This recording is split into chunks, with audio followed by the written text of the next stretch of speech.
Bienvenue dans Les Briseuses de cycle, le podcast des femmes courageuses qui osent voir la vérité en face pour se guérir et briser le cycle de la violence familiale. Je suis Naira, ta coach thérapeute, alchimiste et transformatrice, et je te partage dans ce podcast des clés de vérité pour t'aider dans ton chemin de guérison. Alors, on a fini la première série sur la mère toxique. On a vu différentes facettes de ce qu'est une mère toxique. Encore une fois, la mère toxique peut avoir une ou plusieurs de ces facettes, ou tout en même temps. On a vu notamment la mère négligente, la mère froide, la mère jalouse, la mère sadique, la mère narcissique. Ok. Donc, aujourd'hui, on va faire un bilan de ce que ça a créé dans ta vie d'adulte, d'avoir eu une mère toxique dans l'enfance. La première conséquence, c'est simple et évident, malheureusement, c'est que quand tu as eu une mère toxique, tu as très certainement une mauvaise estime de toi. Encore une fois, étant donné que l'amour d'une mère est censé être inconditionnel, qui d'autre mieux qu'une mère peut consoler, rassurer, aimer, être toujours là, quoi qu'on fasse? Qui d'autre qu'une mère est censé faire ça? Alors quand toi, tu as eu une mère qui t'a rejeté quand tu ne faisais pas ce qu'elle voulait, quand tu ne correspondais pas à ses attentes, qui t'a humilié quand tu ne la rendais pas fière, qui t'a comparé, rabaissé devant les autres, quand tu as eu une mère qui t'a pas consolé quand tu as eu besoin. Tout ça, ça t'a fait sentir inférieur. Ça t'a créé des croyances limitantes qui t'ont fait croire que tu ne méritais. Vu qu'elle ne t'aimait pas, c'est que tu ne devais pas mériter son amour. Si tu ne mérites pas son amour, c'est que tu es quelqu'un de mauvais. Si tu es quelqu'un de mauvais, tu penses mériter des mauvaises choses dans ta vie. Tu refuses le bonheur, tu refuses de recevoir des belles choses pour toi, des belles personnes. Et tu as une mauvaise estime de toi, un manque d'amour pour toi, puisque ta jauge d'amour parental n'a pas été remplie suffisamment ou pas du tout. Tu n'as pas rempli ta propre jauge d'amour propre. Auto-amour, auto-compassion. Tout ça, c'est très difficile pour toi aujourd'hui. Tu passes ton temps à te critiquer, t'auto-critiquer, t'auto-dévaloriser, te diminuer, te sentir inférieur aux autres, te dévaloriser, refuser les belles choses qui t'arrivent et continuer d'attirer de mauvaises choses et de mauvaises personnes dans ta vie parce que tu ne t'aimes pas ou tu ne t'aimes pas assez pour dire non face à des choses et des personnes qui te font vivre des choses inacceptables. Tu ne t'aimes pas assez pour savoir quelles sont tes limites et arriver à les poser et les affirmer devant les autres. Tu ne t'aimes pas assez car tu ne te connais pas assez. Tu n'as pas appris à te connaître, à savoir qui tu es, à connaître quels sont tes besoins, comment les exprimer et y répondre. Tu n'as pas appris à reconnaître tes émotions, à les accueillir, à les accepter, à les laisser circuler. Tout ça, ça vient d'un seul endroit. L'origine source de tous ces dysfonctionnements dans ta vie viennent du fait que tu as eu une mère toxique.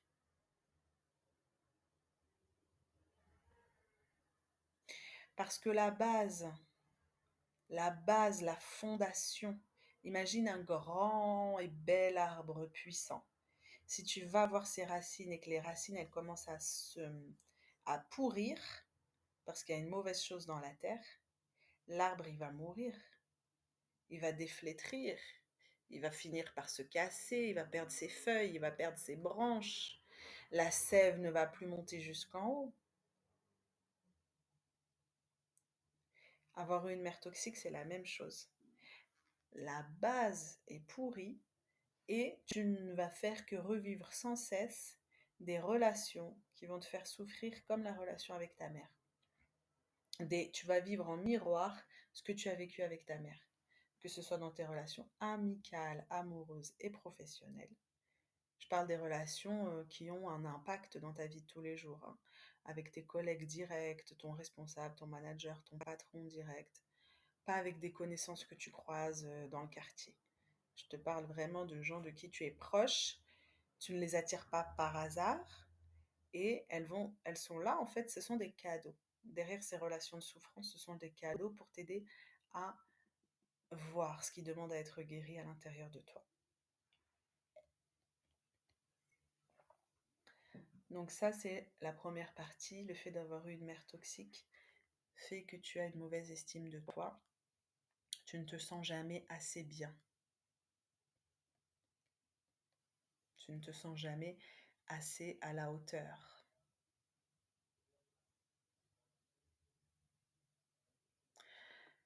Tes relations amicales et amoureuses seront le miroir de cette relation. Tu vas avoir tendance à attirer des partenaires toxiques qui vont te faire revivre exactement les mêmes choses que te faisait vivre ta mère toxique. Tu vas avoir tendance à accepter l'inacceptable parce que tu n'as pas appris à dire non, tu ne t'aimes pas assez et tu n'as pas appris à te respecter. Alors, quand je dis ça, il ne faut vraiment pas se sentir coupable ou se jeter la pierre. Pourquoi j'arrive pas à me faire respecter? Pourquoi j'arrive pas à dire non? Dans telle situation, il a dit ça et j'ai pas réussi à dire ce que je pensais réellement, j'ai rien dit, je me suis tue, je me suis laissé faire. C'est complètement contre-productif. Là, tu nourris la bête quelque part. Tu nourris la bête.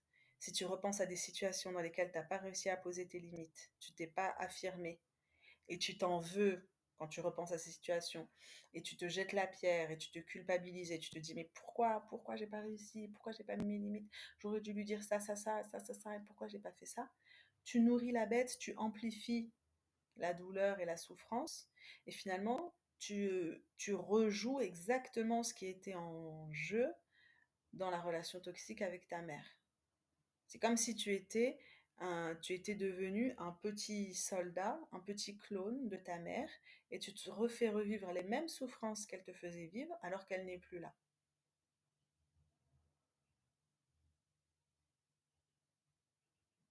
Mais ça, pourquoi? Parce qu'en fait, tu as intériorisé toutes ces injonctions, toutes ces phrases assassines, toutes ces fausses croyances que ta mère t'a fait croire sur toi. Tu les as intériorisées, tu les as acceptées comme étant vraies, tu les as fait entrer dans ton système de croyances, dans ton inconscient et dans ta conscience, et aujourd'hui tu rejoues. Tu entends des fois parfois des phrases qu'elle te disait, tu te répètes à toi-même ces mêmes phrases sans même t'en rendre compte. Elle te dévalorisait, aujourd'hui c'est toi qui te dévalorises. Elle te critiquait, aujourd'hui c'est toi qui te critiques. Elle te disait que ça tu vas jamais y arriver, aujourd'hui c'est toi qui te dit la même chose. Mais surtout ne te culpabilise pas, c'est juste normal.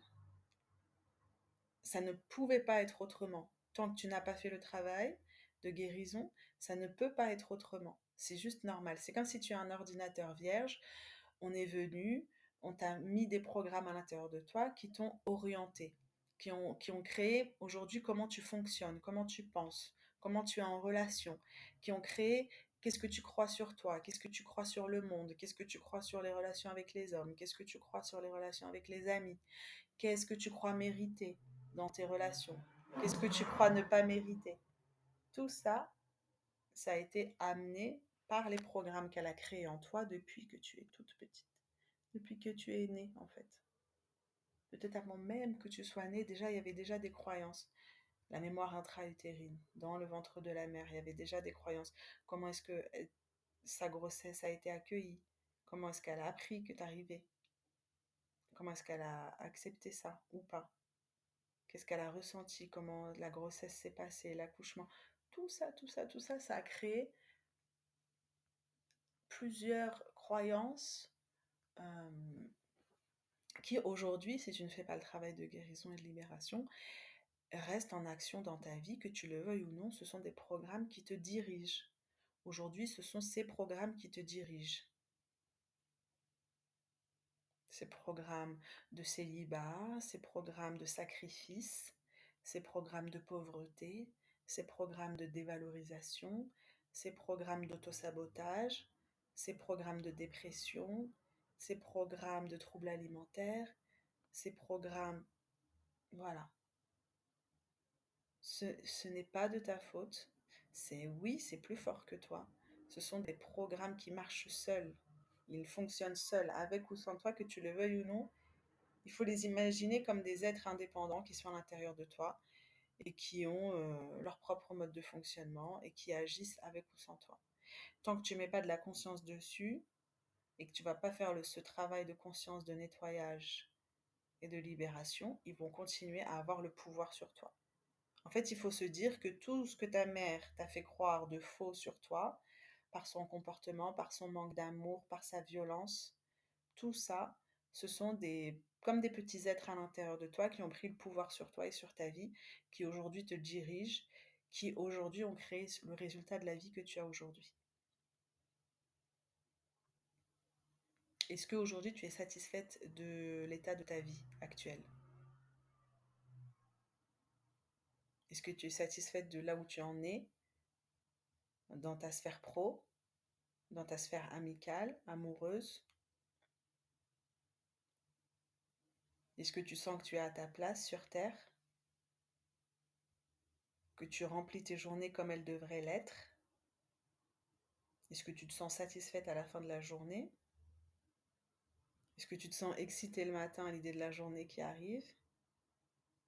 Est-ce que tu te sens remplie par tes relations, par les interactions que tu as avec les gens tous les jours? Est-ce que tu te sens bien dans ton corps, à l'aise dans ta tête, avec tes émotions? Est-ce que tu as une relation saine à la nourriture, à ton corps? Est-ce que tu es à l'aise avec ton image, avec qui tu es? Tout ça, pose-toi la question. Tu peux faire un bilan, un travail, un petit exercice de bilan où tu notes sphère par sphère, comment est-ce que tu te sens, qu'est-ce que tu aimes, qu'est-ce que tu aimes moins, qu'est-ce que tu aimerais améliorer, qu'est-ce que tu n'aimes pas du tout, qu'est-ce qui te handicape. Déjà, ça va pouvoir t'aider.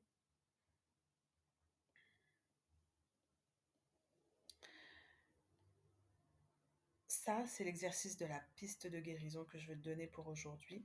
Maintenant qu'on a terminé cette série sur les mères toxiques, on a fait un bon tour sur ce qu'est une mère toxique. On a vu vraiment tous les aspects.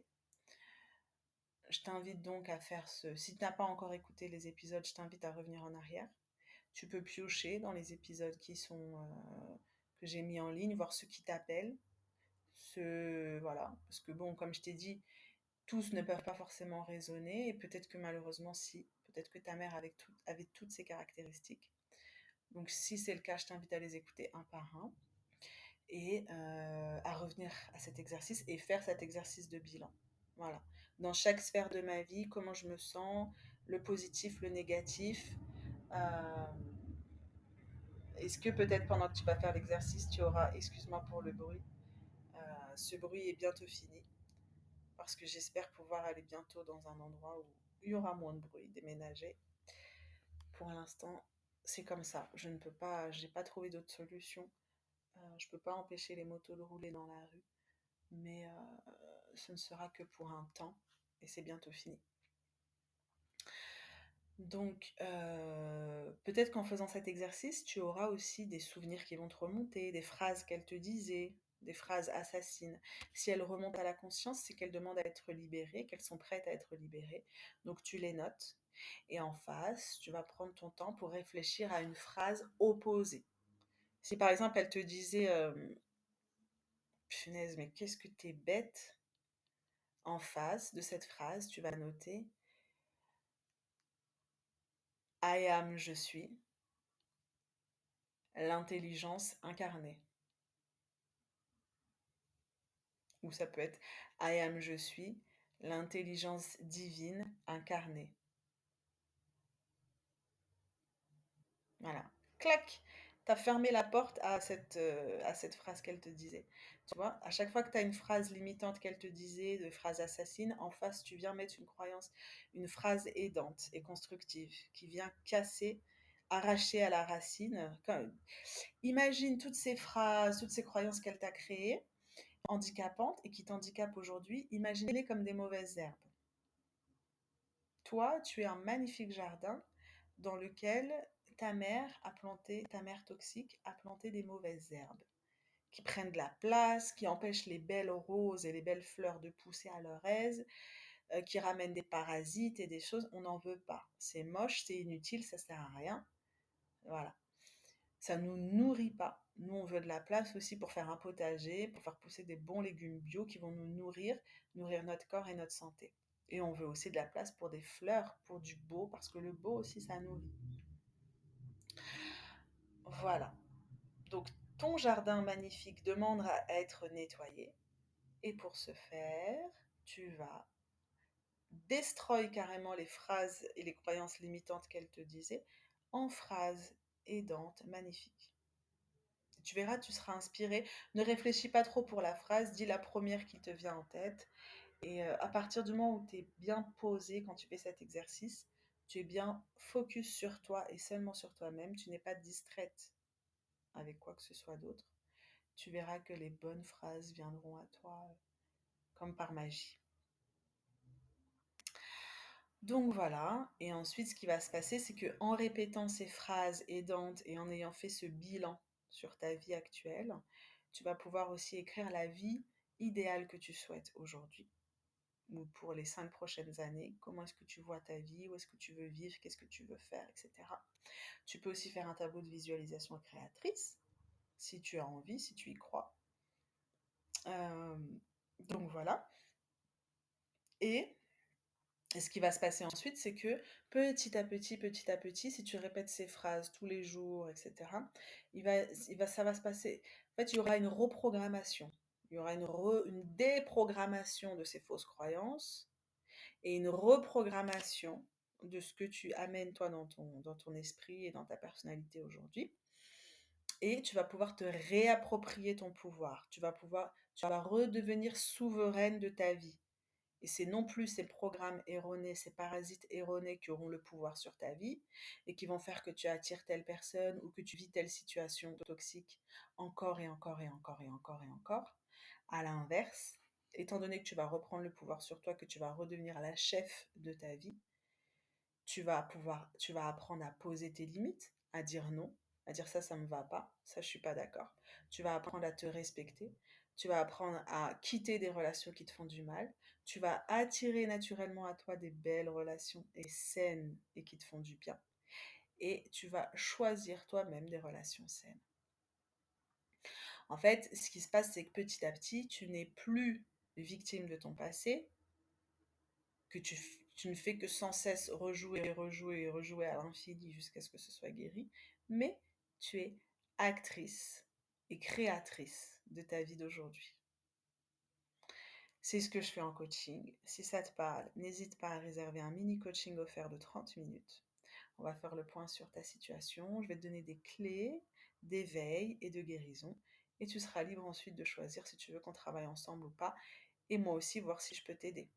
D'accord? Parce que je ne peux pas aider tout le monde. Et je tiens vraiment aux résultats de mes clientes. C'est pour ça que je sélectionne bien attentivement mes clientes. Voilà. Si je ne suis pas sûre de t'aider, je ne t'accepterai pas en coaching.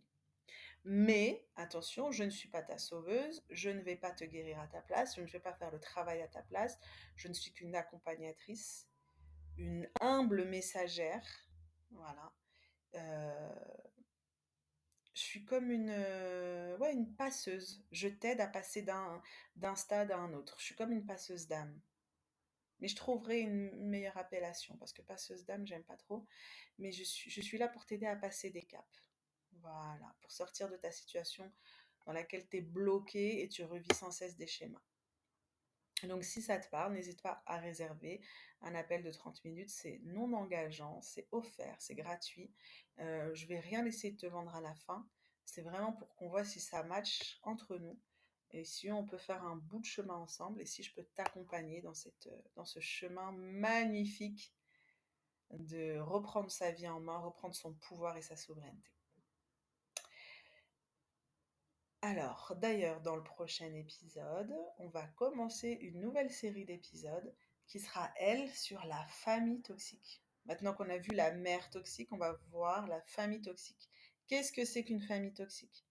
Quelles sont les dynamiques qui sont en jeu et les rôles de chacun des personnes ou personnages, on peut dire, puisqu'on joue tous des personnages tant qu'on n'est pas éveillé. En tout cas, on a notre personnage identitaire qui est sur Terre, mais on a aussi notre âme et notre moi supérieur, hein, qui est vraiment, tu vois, il faut voir comme des niveaux, un peu comme des poupées russes. Tu as le personnage à l'intérieur, la poupée au-dessus, tu as, ton... Oui, c'est ça, le personnage, on va dire l'être humain éveillé, qui sait qu'il joue un personnage, mais qu'il est aussi autre chose. Donc ça, c'est la deuxième poupée russe. Et par-dessus encore la poupée russe, t'as le moi supérieur qui lui est connecté à l'univers et qui peut aller te chercher des infos dans des vies que tu es en train de vivre en même temps, ok? Mais le moi supérieur, il sait bien qu'il n'est pas le personnage. Oui, c'est ça que je cherchais, c'est l'âme. T'as le personnage, la petite poupée russe. Ensuite, t'as l'âme au-dessus, d'accord? Donc personnage, âme, et encore au-dessus, t'as le moi supérieur. C'est ma façon de voir. Et peut-être que voilà, c'est aussi, ça peut changer. Donc voilà, donc pour les familles toxiques, qu'est-ce qu'une famille toxique? Quelles sont les dynamiques et les rôles de chacun dans la famille toxique, chacun des enfants, chacun des parents? Comment et pourquoi est-ce qu'une famille devient toxique? Ok? Donc tout ça, on le verra dans la prochaine série sur les familles toxiques. En attendant, fais-toi un câlin parce que tu le mérites. À bientôt!